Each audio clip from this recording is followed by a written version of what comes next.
2 Chronicles 21.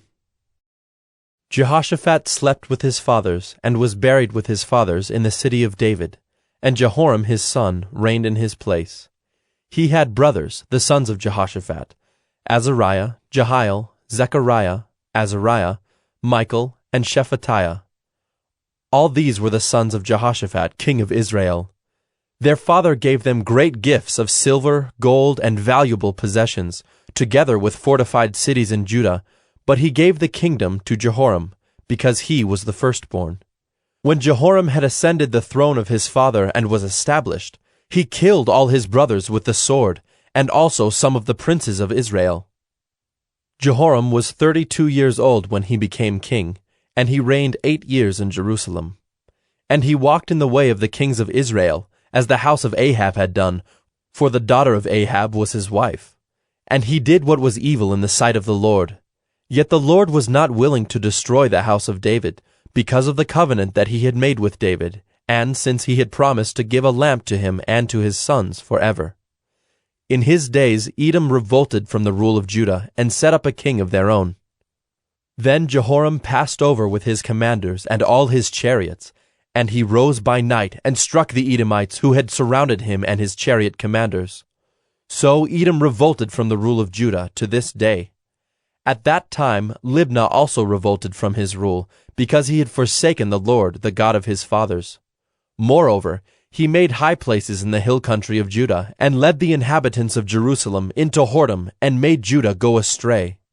And a letter came to him from Elijah the prophet, saying, Thus says the Lord, the God of David your father, because you have not walked in the ways of Jehoshaphat your father, or in the ways of Asa king of Judah, but have walked in the way of the kings of Israel, and have enticed Judah and the inhabitants of Jerusalem into whoredom, as the house of Ahab led Israel into whoredom.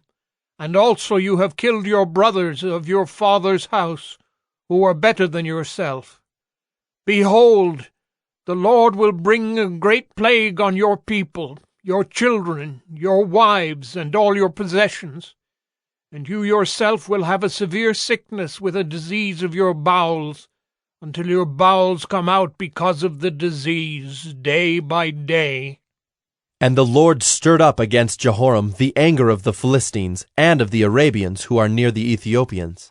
And they came up against Judah and invaded it, and carried away all the possessions they found that belonged to the king's house, and also his sons and his wives, so that no son was left to him except Jehoahaz, his youngest son. And after all this, the Lord struck him in his bowels with an incurable disease. In the course of time, at the end of 2 years, his bowels came out because of the disease, and he died in great agony. His people made no fire in his honor, like the fires made for his fathers. He was 32 years old when he began to reign, and he reigned 8 years in Jerusalem. And he departed with no one's regret. They buried him in the city of David, but not in the tombs of the kings.